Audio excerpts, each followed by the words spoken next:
What's happening, people? Dan Lawless here, back with another edition of the West Ham Week, where I take three of the top talking points from throughout the week and break them down into 2-minute sections. As you guys know, this video is sponsored by OneFootball. OneFootball's app lets you keep up to date with all of the stats, news, and flipping scores, all in one place. Click the link in the description down below. As I'm sure you guys have heard. Lots of talking points to discuss. It's been deadline week this week. It was hard for me to choose, but this is what I went with. Write your comments down below. Get involved in the conversation so I can see what you guys think. Anyway, start the timer now. So, Batshuayi, someone that apparently we was in for, we were chasing up until deadline day. Someone was interested with, has apparently rejected us and signed with Crystal Palace, which I think sort of baffled a lot of people initially. It's like, wait, all right, look, you're rejecting West Ham, fair enough, whatever. You don't want to come here, whatever. But then you're choosing Palace over us. And it's no disrespect to Palace. I think as a club, we're in a slightly better position in terms of like the stadium size and what we can attract and the players we've got and, you know, the manager. But, you know, I'm not saying we're like light years ahead of them or anything. It's just you'd expect him to pick a club in a better position, in a much better position, but he's clearly obviously gone out for the money because it's reported that he wanted 160 to 170 grand a week. On what planet is he worth that much money, honestly? Like, just look at this, right? Valencia in La Liga, where he's just come from, he scored 3 goals in 23 games. The fans are calling him one of their worst signings in recent history. They're happy to see the back of him. You know, and La Liga's quite a free scoring league. And he's only been able to manage 3 goals. Yes, he did do quite well at Dortmund, but it's Dortmund. Look at the players that they have around them at that club. You know what I mean? Like, he has around, and they wasn't interested in keeping him, obviously. Chelsea don't want him for some reason. Like, with all their striker problems, they still don't see value in him, or still don't see value in keeping him at the club.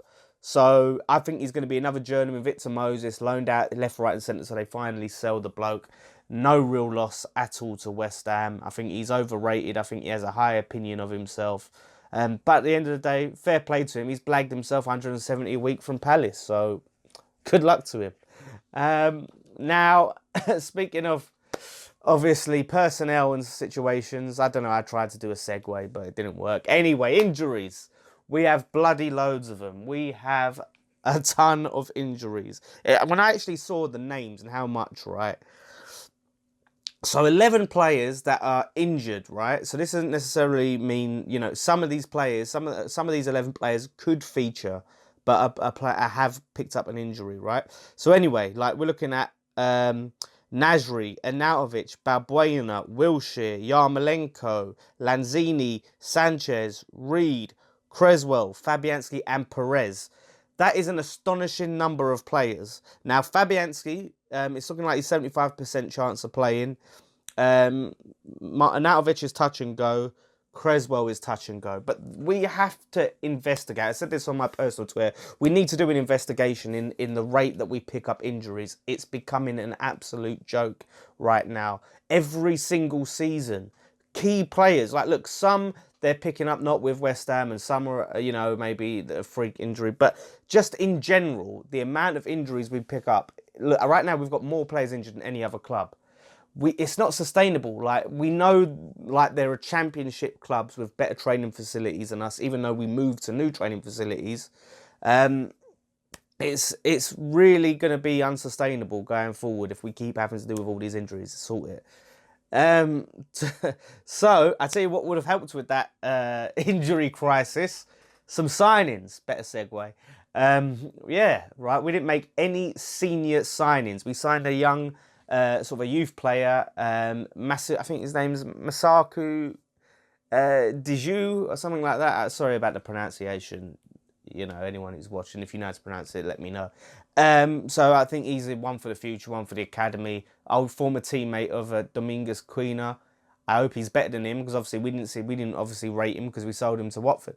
But Yeah, that's a youth signing. So when I'm talking about senior players for the first team, we made 0 signings.